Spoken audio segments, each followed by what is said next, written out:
Hey guys, मेरा नाम आनंद है और आप देख रहे हैं कोडिटर।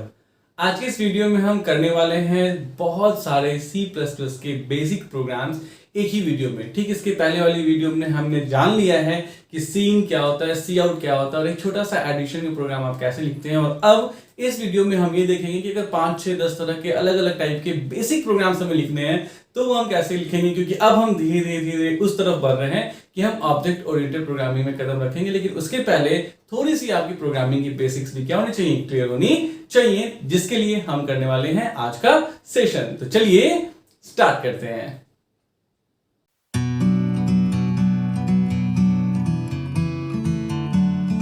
तो अगर सबसे बेसिक प्रोग्राम की बात करें तो हमारे पास जो सबसे बेसिक प्रोग्राम होता है वो होता है एडिशन ऑफ टू नंबर्स, जो हम ऑलरेडी इसके पहले वाली वीडियो में कर चुके हैं, लेकिन हम फिर से इस बार करेंगे क्योंकि एडिशन के बदले हम सब्ट्रैक्शन, मल्टीप्लिकेशन, डिवीजन सारा कुछ करने वाले हैं। तो आपके प्रोग्राम का सबसे पहला जो लाइन होता है वो क्या होता है, हैश इंक्लूड iostream.h होता है। आपको पता है जब भी आप कोई भी C++ का प्रोग्राम लिखेंगे आपका जो हेडर फाइल होगा वो होगा iostream.h। उसके बाद दूसरी लाइन जो होती है वो होती है हमारी int main, यानी कि आप मेन फंक्शन लिख रहे हैं और फिर उसके बाद आप क्या करते हैं, तो उसके बाद आप वेरिएबल को डिक्लेयर करते हैं। यही तरीका होता है।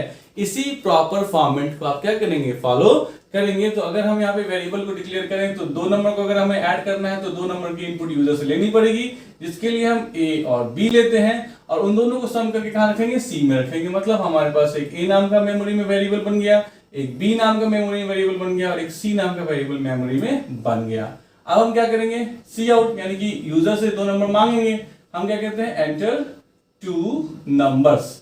ठीक है, यानी कि 2 नंबर्स क्या कीजिए, इनपुट कीजिए। ठीक है, यहाँ पे मेरे पास जगह कम है तो मैंने यहाँ पे एंटर 2 नंबर्स के बाद ये ब्रैकेट, चलिए मैं इसको मिटा के ढंग से ही कर देता हूँ। एंटर 2 व्हाट नंबर्स, यानी कि 2 नंबर्स को आप क्या कीजिए, दीजिए।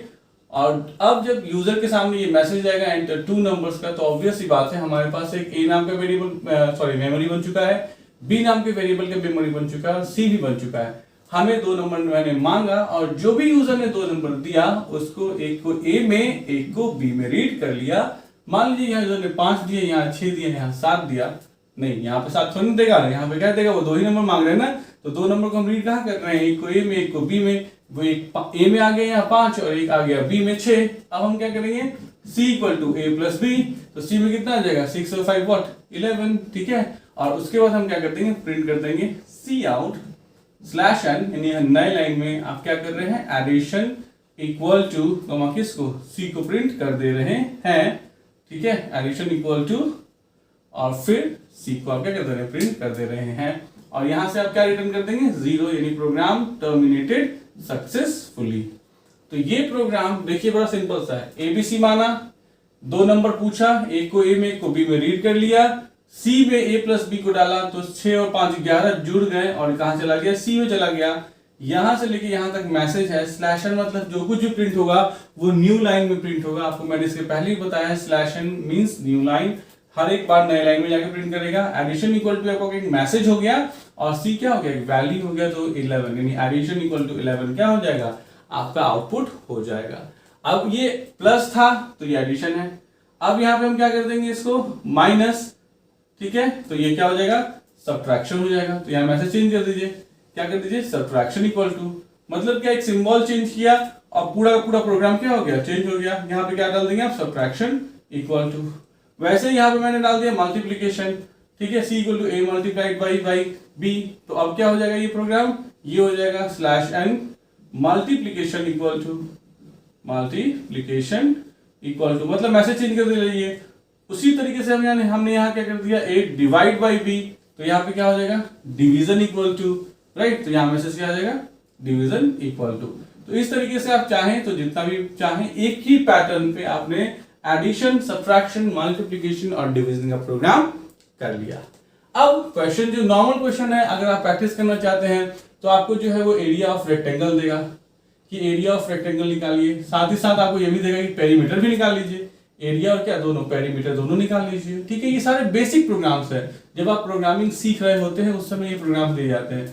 बिल्कुल वही सा सेम सा चीज क्या होगा, हैश इंक्लूड iostream.h। अब देखिए इसके लिए आपको फॉर्मूला पता होना चाहिए कि भैया एरिया ऑफ रेक्टेंगल का फॉर्मूला क्या होता है, पेरीमीटर ऑफ रेक्टेंगल का फॉर्मूला क्या होता है। अगर नहीं पता है तो नहीं कर पाइएगा। तो यहाँ पे क्या होगा, फिर से इंट मेन, है ना। अब देखिए एरिया ऑफ रेक्टेंगल का फॉर्मूला जो होता है वो होता है area equal to length multiplied by breadth, ठीक है। और जो पेरीमीटर होता है वो होता है 2 इंटू लेंथ प्लस ब्रेथ, यानी कि लेंथ चाहिए होती है और बी चाहिए होती है, दो वेरिएबल हमें चाहिए होता है। तो हम यहाँ क्या लेंगे, इंटीजर टाइप एक लेंथ लेंगे और एक ब्रेथ लेंगे, ठीक है। यहाँ पे अब एरिया निकालने के लिए एरिया नाम का वेरिएबल ले लेंगे और पेरीमीटर निकालने के लिए पेरी नाम का वेरिएबल ले लेंगे। अब यहाँ पे हम क्या करेंगे, हमें इनपुट क्या चाहिए, लेंथ और ब्रेथ, तो हम क्या देंगे, enter value of length and breadth, ठीक है। यानी लेंथ और ब्रेथ की वैल्यू दीजिए, जो भी वैल्यू यूजर देगा उसको एक को हम क्या कर लेंगे, एल में ले लेंगे, एक को बी में ले लेंगे। अब निकाल लीजिए एरिया, एरिया इक्वल टू क्या हो जाएगा, लेंथ मल्टीप्लाइड बाई ब्रेथ, और पेरीमीटर क्या हो जाएगा, तो perimeter equal to 2 multiplied by length plus breadth. दोनों निकल के दोनों को प्रिंट कर दीजिए, कैसे, सी आउट की मदद से, क्योंकि सी आउट से हम क्या करते हैं, प्रिंट आउट करते हैं। तो cout slash n area equal to, area की वैल्यू को प्रिंट कर दीजिए, ठीक है। Area equal to what, area equal to किसकी वैल्यू, एरिया की वैल्यू प्रिंट कर दीजिए, ठीक है। अब इसी में आप कंटिन्यू कर सकते थे, लेकिन मैं एक नया सी आउट ले लेता हूं, cout slash n perimeter equal to what, perimeter की वैल्यू को, यानी पेरी की वैल्यू को क्या कर दीजिए, प्रिंट कर दीजिए, और यहां से क्या रिटर्न कर दीजिए, रिटर्न कर दीजिए किसको, 0 को। दैट्स इट, ये हो गया area and rectangle of what, area and perimeter of what, rectangle. ठीक इसी तरीके से आपसे क्या पूछ सकता है, तो आपसे क्वेश्चन ये हो सकता है कि सर्कल के बारे में बताइए, यानी कि एरिया और सर्कमफेरेंस ऑफ सर्कल। तो एरिया और सर्कमफेरेंस ऑफ सर्कल निकालने से पहले आपको पता होना चाहिए कि फॉर्मूला क्या होता है। तो एरिया जो होता है सर्कल का वो होता है 3.14 multiplied by r multiplied by r, यानी कि 3.14 पाई आर स्क्वायर, एरिया यही होता है, area of rectangle pi r square. और एरिया का सर्कमफेरेंस जो होता है वो होता है 2 multiplied by 3.14 multiplied by r, यानी कि 2 पाई आर, पाई की वैल्यू हमेशा 3.14 फिक्स होती है। तो यहाँ पे जब हमने देखा कि डेसिमल वैल्यूज है तो हम डेसिमल वैल्यूज वाला वेरिएबल लेंगे, फ्लोट टाइप का ले लेंगे। फ्लोट टाइप का हमें क्या चाहिए, सिर्फ आर ही तो चाहिए, और क्या निकालना है, हमें एरिया निकालना है और सर्कमफेरेंस निकालना है। तो एरिया, ठीक है, कॉमा सी आई आर। अब हम यहाँ क्या प्रिंट करेंगे, मैसेज क्या देंगे, सी आउट एंटर रेडियस, क्योंकि हमें सिर्फ क्या चाहिए, रेडियस चाहिए। तो हमने यहाँ मैसेज दिया एंटर रेडियस, ओके। और उसके बाद क्या करेंगे, सीन किसमें कर लेंगे, आर में कर लेंगे। अब क्या करेंगे, एरिया निकाल लेंगे। तो area equal to 3.14 multiplied by r multiplied by r, area निकल गया। पेरीमीटर निकाल लेंगे, सॉरी नॉट पेरीमीटर, देखिए पेरीमीटर को ही यहाँ पे पेरीमीटर नहीं बोल के सर्कमफेरेंस बोलते हैं। तो c i r equal to 2 multiplied by 3.14 multiplied by r. अब एरिया की वैल्यू को और सी आई आर की वैल्यू को प्रिंट कर देंगे, कैसे, सी आउट की मदद से, cout slash n area of circle equal to किसको, एरिया को प्रिंट कर देंगे। और वैसे ही फिर से अगले लाइन में हम क्या कर देते हैं, slash n perimeter of what, perimeter of not perimeter, देखिए फिर से मैं पेरीमीटर लिख रहा हूं। एरिया जो होता है वो तो एरिया ही रहता है, लेकिन जब पेरीमीटर की बात करते हैं किसके, सर्कल की, तो वो बन जाता है circumference equal to c i r. और यहां से हम किसको रिटर्न कर देंगे, 0 को। इसका मतलब प्रोग्राम टर्मिनेटेड सक्सेसफुली। तो इस तरीके के छोटे मोटे प्रोग्राम्स आते हैं जो आपको लिखने पड़ेंगे, बस आपको पता होना चाहिए कि किस तरीके से आप लिखेंगे। जैसे मान लीजिए अब एक प्रोग्राम पूछता है कि आपको जो है वो परचेजिंग अमाउंट एक्सेप्ट करना है और 10% का डिस्काउंट देने के बाद कितना ही कस्टमर को हमें पे करना होगा ये बताना है, ठीक है। ये सब बिल्कुल आसान से प्रोग्राम है। या 5 सब्जेक्ट के मार्क्स इनपुट लीजिए, ठीक है, उसमें आपको जो है वो बताना है टोटल कितना है और परसेंटेज कितना है। तो ये सारे बेसिक प्रोग्राम्स हैं, जो सारे बेसिक प्रोग्राम्स आपको बिल्कुल इसी पैटर्न पे करने हैं। जैसे मान लीजिए पहला क्या होगा मेरा, जो मैंने बताया 10% का डिस्काउंट देने वाला, तो हैश इंक्लूड क्या हो जाएगा, आईओ स्ट्रीम डॉट क्या एच, फिर इंट, यहाँ पे क्या हो गया मेन। अब हम यहाँ क्या लेंगे, इंट इंटीजर टाइप का हम अमाउंट लेंगे और डिस्काउंट DIS ले लेंगे, ठीक है। अब कहिए सर हो सकता है डिस्काउंट डेसिमल में भी आ जाए, बिल्कुल हो सकता है। तो यहाँ हम क्या कर लेंगे, फ्लोट ले लेंगे, FLOAT ले लेंगे, ठीक है। क्या सी आउट करेंगे स्क्रीन पे, enter purchasing amount slash n, enter करो किसको, परचेजिंग अमाउंट को, PURCHASING। परचेजिंग अमाउंट, ठीक है। अब जो भी परचेजिंग अमाउंट आया उसको सीन कर लेंगे, रीड कर लेंगे किसमें, एएमटी में, ठीक है। अब यहाँ पे क्या करेंगे, डिस्काउंट कितना 10% देना है ना, तो अमाउंट का 10% यानी AMT multiplied by 10 upon 100, calculate हो गया अमाउंट। अब यहाँ प्रिंट कर दीजिए cout slash n purchasing amount equal to, तो परचेजिंग अमाउंट कितना है बताइए, यूजर से तो ये आपने लिया ही लिया है, तो वही सेम वैल्यू प्रिंट कर देंगे, purchasing amount equal to what, AMT, ठीक है। Purchasing amount equal to what, AMT यानी अमाउंट। वैसे ही अगले लाइन में क्या सी आउट कर देंगे, डिस्काउंट, तो slash n discount equal to what, DIS, और नेट पेएबल मतलब डिस्काउंट के बाद कितना पे करना है, तो slash n net payable equal to what, amount जो था उसमें से डिस्काउंट को क्या कर दीजिए, माइनस कर दीजिए, दैट्स इट। और यहां से क्या रिटर्न कर दीजिए, रिटर्न 0।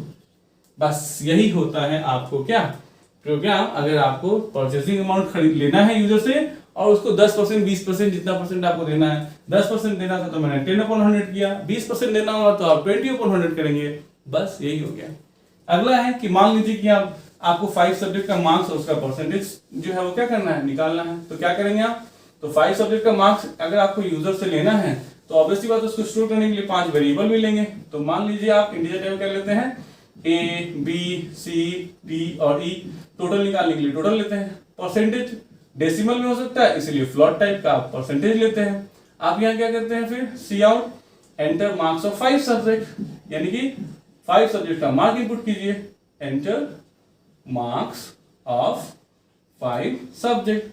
अब जब आपने 5 सब्जेक्ट का मार्क्स पूछा तो यूजर 5 सब्जेक्ट के मार्क्स देगा, क्या करेंगे आप उसको रीड कर लेंगे, एक को ए में, एक को बी में, एक को सी में, एक को डी में और एक को क्या ई में। अब टोटल कितना हो जाएगा, तो इतना तो आपको पता ही होगा, टोटल इक्वल टू क्या हो जाएगा, a plus b plus c plus d plus e. और परसेंटेज का फॉर्मूला होता है, देखिए परसेंटेज का क्या फॉर्मूला है कि टोटल मार्क्स जितना भी आया, ठीक है, टोटल मार्क्स जितना भी आया अगर सारे जो है वो 100 मार्क्स के हैं तो बस टोटल को 5 से क्या कर देंगे, आप डिवाइड कर देंगे। अगर 100 मार्क्स के नहीं हैं तो फॉर्मूला क्या होता है कि जो भी टोटल मार्क्स है, ठीक है, टोटल मार्क्स मल्टीप्लाइड बाई आपको फुल मार्क्स, तो फुल मार्क्स किस पे कितना हो जाएगा 500, ठीक है, और फिर क्या हो जाएगा डिवाइड बाई, नहीं मैं गलत बता रहा हूं, total multiplied by full marks of 1 subject. तो फुल मार्क्स ऑफ 1 सब्जेक्ट कितना है 100 है, तो 100 और तब डिवाइड बाई क्या होगा full marks of total subjects. तो अगर एक का 100 है तो 1 2 3 4 5 यानी 500। अगर मान लीजिए कि मेरा हर एक सब्जेक्ट 50-50 नंबर का होता तो मैं क्या करता, टोटल मल्टीप्लाइड बाई 50 अपॉन 250 करता, क्योंकि पांचों को जब हम जोड़ेंगे तो 250 आएगा, ठीक है। अब उसके बाद हम दोनों को प्रिंट कर देंगे, क्या कर देंगे, सी आउट क्या चीज को, तो total slash n total marks equal to, total marks आप इसमें शो कर दे रहे हैं किसको, तो टोटल आपके वेरिएबल में टोटल मार्क्स है ना। और वैसे ही सी आउट आप क्या कर देंगे, slash n percentage equal to what, percentage equal to p, और यहां से आप कर देंगे रिटर्न क्या 0, यानी कि प्रोग्राम टर्मिनेटेड सक्सेसफुली। तो ये थे कुछ बेसिक C++ के प्रोग्राम्स जो बहुत ही बेसिक हैं, फर्स्ट टाइम लिखे जाने वाले प्रोग्राम्स हैं। चलिए इनको प्रैक्टिकली भी करके देख लेते हैं। तो चलिए इसे प्रोग्रामेटिकली भी करके देख लेते हैं। और या तो यहाँ पे टर्बो सी का जो आपके पास शॉर्टकट आइकन है, यहाँ से आप इसे ओपन कर सकते हैं, यहाँ सर्च पे आप टाइप करेंगे टर्बो सी तो भी आपको टर्बो सी आ जाएगा। मैं पहले ही बता चुका हूँ, ऐसा नहीं है कि आप टर्बो C++ के ही इन्वायरमेंट को यूज़ कर सकते हैं। आप किसी भी इन्वायरमेंट में जाए कोड लिखिए, वो बेहिचक काम करेगा, बिल्कुल सेम कोड काम करेगा, कोई डिफरेंस नहीं होगा। चलिए फाइल मेन्यू में जाते हैं, न्यू करते हैं और फर्स्ट लाइन लिखते हैं ऑब्वियसली #include iostream.h, ठीक है, ये हमारा हमेशा प्रोग्राम का फर्स्ट लाइन है। उसके बाद हम यहाँ पे #include conio.h भी डालेंगे। आपको पता है क्यों, पिछली वीडियो में मैं ऑलरेडी बता चुका हूँ, क्योंकि आपको जो है अगर स्क्रीन को क्या करना है, होल्ड करना है आउटपुट देखने के लिए, तो आप इसके लिए यूज़ करते हैं इसका। फिर यहाँ है int main, और यहाँ पे int main के बाद सपोज कीजिए मुझे एडिशन का प्रोग्राम लिखना है, तो मैं क्या करूँगा, एक a लूँगा, एक b लूँगा और एक सम नाम का वेरिएबल रखूँगा, ठीक है। यहाँ पे अब मैं क्या सी आउट करूँगा, enter value of a and b, है ना, स्लैश एन, सॉरी ये देखिए डबल कोट्स 2 बार हो गए, slash n enter value of a and b, मैंने मैसेज प्रॉपर दे दिया, ठीक है। मैसेज हमेशा कोशिश कीजिए आप भी प्रॉपर रखा करेंगे। सी इन, एक को ए में रीड कर लेंगे, एक को बी में रीड कर लेंगे, और यहाँ पे फाइनली हम करेंगे क्या, sum equal to a plus b. और यहाँ पे जो हम करेंगे गेट सी एच, ये जो होता है एक फंक्शन होता है जो आपको स्क्रीन को होल्ड करके रखता है जब तक आप एक कैरेक्टर एंटर नहीं करेंगे। तो इससे क्या फायदा होगा कि आप आउटपुट क्या कर पाएंगे, देख पाएंगे बिना ऑल्ट F5 यूज किए हुए। तो यहाँ पे मैं क्या करूंगा, अब मैं यहाँ पे रिटर्न कर दूंगा क्या, 0, मतलब प्रोग्राम टर्मिनेटेड सक्सेसफुली। अब मैं इसको सेव कर लेता हूँ। मान लीजिए मैं यहाँ नाम इसको देता हूँ एडिशन। इसको रन करने के लिए आपको मैंने बताया था कंपाइल, पहले कंपाइल करते हैं तो कंपाइल मेन्यू पे जाके कंपाइल पे क्लिक कीजिए, या तो ऑल्ट F9 से आप कर सकते हैं, ठीक है, दोनों मर्जी। जैसे मैं ऑल्ट F9 दबाता हूँ, देखिए कंपाइलेशन में 2 वार्निंग दे रहा है। ये क्या वार्निंग है, कह रहा है क्या कि अच्छा मैंने देखिए सिंगल दिया है, ये डबल होगा यहाँ पे सी आउट। अब इसको फिर से मैं सेव कर लेता हूँ, फाइल मेन्यू में जाके सेव पे क्लिक कर लेता हूँ, फिर से ऑल्ट F9 से मैं कंपाइल कर लेता हूँ। अभी भी एक वार्निंग है, क्या वार्निंग है, सम इज असाइंड। अच्छा देखिए मैंने सम तो निकाल लिया लेकिन प्रिंट नहीं किया, ठीक है। तो यहाँ मुझे क्या करना पड़ेगा, सी आउट करना पड़ेगा, slash n addition equal to what, comma किसकी वैल्यू, सम की वैल्यू को मैंने प्रिंट कर दिया, ठीक है। अब फिर से सेव कीजिए, ठीक है। फिर आप क्या करेंगे, सेव यस कर लेते हैं, फाइल मेन्यू में गया और क्या कर लिया, सेव कर लिया, ठीक है। उसके बाद मैं क्या करूँगा, फिर से कंपाइल करूँगा, कंपाइल मेन्यू में जाके कंपाइल पे क्लिक करूँगा, देखिए अब सारा कंपाइलेशन हट गया, ठीक है। अब क्या करना है, फिर रन करना है, कंट्रोल F9, या तो रन मेन्यू में जाइए या तो रन पे क्लिक कर दीजिए, दोनों तरीका है आपके पास, ठीक है। Enter value of a and b, मान लीजिए मैं 5 देता हूँ, स्पेस देख के 6 देता हूँ, अगर आप चाहें तो 5 और देके एंटर करके भी 6 दे सकते हैं, वो आपकी मर्जी है, ठीक है। तो देखिए जैसे ही मैंने 5 स्पेस 6 दिया, इसने क्या दे दिया, एडिशन इक्वल टू व्हाट, 11। अब इसका काम समझिए, जो काम ये है गेट सी एच का, अगर मैं यहाँ से ये गेट सी एच हटा देता हूँ, if I am removing it, तो यहाँ से मुझे कोनियो डॉट एच की भी ज़रूरत नहीं पड़ेगी, ठीक है। तो मैंने यहाँ से जैसे ही हटा दिया, मैं फाइल मेन्यू में गया, मैंने क्या किया, सेव किया, और अब जब मैं कंपाइल करूँगा फिर से ऑल्ट F9, कंपाइल हो गया, कंट्रोल F9, रन हो गया, value of a and b मैंने 5 फिर से और 6 दिया। जैसे ही मैं यहाँ एंटर करूँगा, देखिए प्रोग्राम आ गया, फिर से आपको आउटपुट दिखा नहीं। अब आपको आउटपुट दिखने के लिए ऑल्ट F5 दबाना पड़ेगा, ऑल्ट के साथ क्या दबाना पड़ेगा, F5, जो आपको क्या करता है, आंसर दिखाता है, ठीक है। तो ऑल्ट के साथ आप F5 दबाएंगे तब आपको यहाँ पे आंसर दिखाया, जबकि पहले क्या हो रहा था, पहले ये हो रहा था कि अगर आपने यहाँ पे लगा रखा है हैश इंक्लूड और कोनियो डॉट एच, ठीक है, और यहाँ पे आप क्या कर रहे थे, गेट सी एच जब लगा दे रहे थे तो आपको साथ साथ आंसर दिखा दे रहा था, और जब आप कोई एक की, कोई भी एक की जो आप अपने कीबोर्ड से दबाते तो ये बाहर निकलता। ये फायदा होता है इसका, किसका, गेट सी एच का। इसी में आप चाहें तो बहुत सारे चेंजेस कर सकते हैं, जैसे मान लीजिए मैं कहता हूँ कि मैं सब नहीं निकालना चाहता, मुझे एरिया ऑफ रेक्टेंगल निकालना है, ठीक है, तो आप वो भी निकाल सकते हैं इस कोड को। इतना तो कुछ कॉमन कोड होते हैं वो रहने देते हैं। मान लीजिए मैं फ्लोर टाइप का क्या लेता हूँ, रेडियस लेता हूँ, ठीक है, और फिर एरिया लेता हूँ। अब मैं क्या करूँगा, सी आउट, यहाँ से सी आउट करूँगा, slash n enter radius of circle, ठीक है। अब आप फ्लोट क्यों लेंगे, आपको पता है, क्योंकि फ्लोट वैल्यू जो होती है वो डेसिमल वैल्यू को रखती है, फ्लोट डाटा टाइप, राइट। अब यहाँ आप CN कर लेंगे, किसमें, आप R में कर लेंगे। उसके बाद आप लिखेंगे क्या, area equal to 3.14, sorry, area equal to, यहाँ पे नम लॉक ऑफ था मेरा इसलिए ऐसा हुआ, 3.14 multiplied by R multiplied by R। और इसके बाद मैं क्या कर दूंगा, सी आउट कर दूंगा, क्या, slash n area of circle equal to, comma किसकी वैल्यू दे दूंगा मैं, कॉमा नहीं, फिर से ये ऑपरेटर, और फिर मैं दे दूंगा क्या, एरिया की वैल्यू। सेव कर लेते हैं, फिर से ऑल्ट F9 से कंपाइल करना पड़ेगा। हर एक बार आप जब भी कोई भी चेंज करते हैं आपको ऑल्ट F9 करके कंपाइल करना पड़ेगा, फिर कंट्रोल F9 से इसको रन करना पड़ेगा। मान लीजिए मैं कुछ भी देता हूँ, 7 देता हूँ, suppose I am giving what 7, और मैं कहता हूँ एंटर। तो देखिए जो भी वैल्यू निकल के आई वो निकल के आई, एरिया ऑफ सर्कल को 5.860, जो भी वैल्यू थी वो वैल्यू आपको उसने दे दिया, और जब आप एंटर करेंगे तो क्या हुआ, आपको आंसर मिल गया। तो ये क्या है, this is the formula 3.14 into r into r, this is the formula for किसके लिए, एरिया ऑफ सर्कल के लिए, ठीक है। 3.14 इंटू आर, यानी कि पाई आर स्क्वायर। ऐसे ही कुछ भी, जैसे आप कुछ भी और लिख सकते हैं। कोड देखिए, कोड आपकी मर्जी है, आप क्या लिख सकते हैं, आप कोड लिखते चले जाइए, वो आपकी मर्जी है। जैसे मान लीजिए मैं यहाँ से इसको क्लियर कर देता हूँ, ठीक है। अब मैं यहाँ पे लिखता हूँ क्या, इंटीजर टाइप का क्या मैं लिख लेता हूँ, मान लीजिए परचेजिंग अमाउंट, फिर डिस्काउंट ले लेता हूँ, और फिर नेट पेएबल ले लेता हूँ, कितना नेट होगा, ठीक है। जितने प्रोग्राम्स आप चाहें उतने प्रोग्राम्स आप लिख सकते हैं, कंप्लीटली आपकी मर्जी होती है, ठीक है। अब यहाँ पे मैं मैसेज क्या दूंगा, सी आउट ठीक है, /n एंटर परचेजिंग अमाउंट, ठीक है। और जैसे ही परचेजिंग अमाउंट हमें मिल गया, हम उसे सीन में रीड कर लेंगे पीए में। अब डिस्काउंट 10% है तो डिस्काउंट इक्वल टू क्या हो जाएगा, purchasing amount multiplied by 10, okay. और यहाँ पे हम इसको कर देंगे क्या, अपॉन 100, ठीक है, ये हो जाएगा क्या, अपॉन 100, ओके। अब यहाँ पे क्या हो जाएगा, तो देखिए मैं यहाँ सी आउट करता हूँ, क्या सी आउट करता हूँ, परचेजिंग अमाउंट इक्वल टू, मतलब जो अमाउंट हमें वो दिखा देता हूँ, परचेजिंग अमाउंट इक्वल टू किसको, पीए। फिर उसके बाद क्या दिखा देता हूँ, /n, हर बार मैं /n यूज़ कर लेता हूँ ताकि हर बार जो है वो नए लाइन में हमारा आंसर आए, /n, ठीक है। यहाँ पे मैं क्या करता हूँ, discount equal to DISCOUNT equal to comma किसकी वैल्यू, DIS की वैल्यू। फिर उसके बाद मैं यहाँ शो करता हूँ नेट पेएबल, है ना। अब नेट पेएबल निकालना पड़ेगा, तो यहाँ पे आप लिख लीजिए नेट इक्वल टू क्या हो जाएगा, परचेजिंग अमाउंट माइनस डिस्काउंट। तो देखिए प्रोग्राम्स ऐसे ही लिखने होते हैं, स्टेप बाय स्टेप सारे प्रोग्राम ऐसे ही लिखेंगे आप।